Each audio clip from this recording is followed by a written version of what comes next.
On First News today, well, we're going to talk about some antiquated ditches. This is an old turnout for water to turn it into a field, and this is quite old. It's been here for a while. This is some of the concrete that's been falling apart here, and this is some of the garbage it collects. This is an antique ditch, folks, and the reason I want to bring this to your attention is because you don't see many of these. If you've got a camera, you may want to come out and take some pictures of this because they're going to be gone someday, and the reason they're going to be gone is the reason I brought with me Natural Conservation Service Director Bobby Stevenson. And Bobby, these are really antiquated things, these ditches.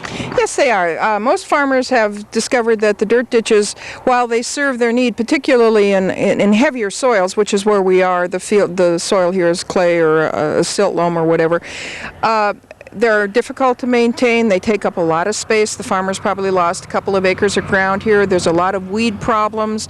You can have rodent problems if they go through the side of the ditch, causing the ditch to break when you're irrigating. There's just a whole lot of things that, for the most part, most farmers have gone to the concrete lined ditch. Now, it was a time back in the turn of the century, folks, when water was really not that important. It was here and they used it any way they wanted. Now, with the growth of the country, water is very important. Exactly. The environmental benefits and the environmental concerns have really taken over, and part of that is water that deep percolates through the bottom of a ditch like this into the water table. But really, from the standpoint of farming in Yuma County, the biggest concerns here are just the ability to efficiently irrigate their fields, and it's very difficult to maintain the amount of water you want and get it on the field in the time that you want without over-irrigating. As you can see from the weeds, if they've gone to seed before the guy waters the next time, we're going to carry a lot of weed seeds out into the field, which then he means he's going to have to use more herbicides or more mechanical operations to control the weeds, and the problems just seem to compound themselves. Now, also washout is one of the things we have. Water gets away from a ditch like this, and gophers and things like that help it. Exactly. Gophers, badgers. On a farm ditch, it's not quite as catastrophic. I can remember back in the 70s when we had gophers go through the West Main Canal wall and wash out and put quite a bit of water on some farm fields. But the same thing happens on a smaller basis where you have gopher problems in this sort of a dirt ditch. Will they clean these weeds out of this ditch? Exactly.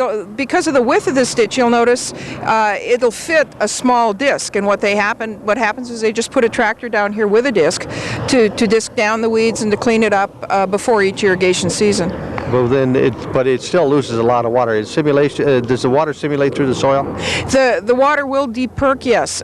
It's not, because of the compaction and the water being in the ditch so long, over the years it kind of seals itself, but there's always some water loss through deep percolation. Now, what about monies available? You had a program, EQIP program, to bring monies in to help farmers on a cost share basis. Yes, the EQIP program is available. However, because Yuma County, in my mind, it's a good. We are not targeted by any of the EPA or Department of Water Quality or some of these other groups as having a lot of environmental problems. There will be not as much money as the farmers are used to as coming to this area.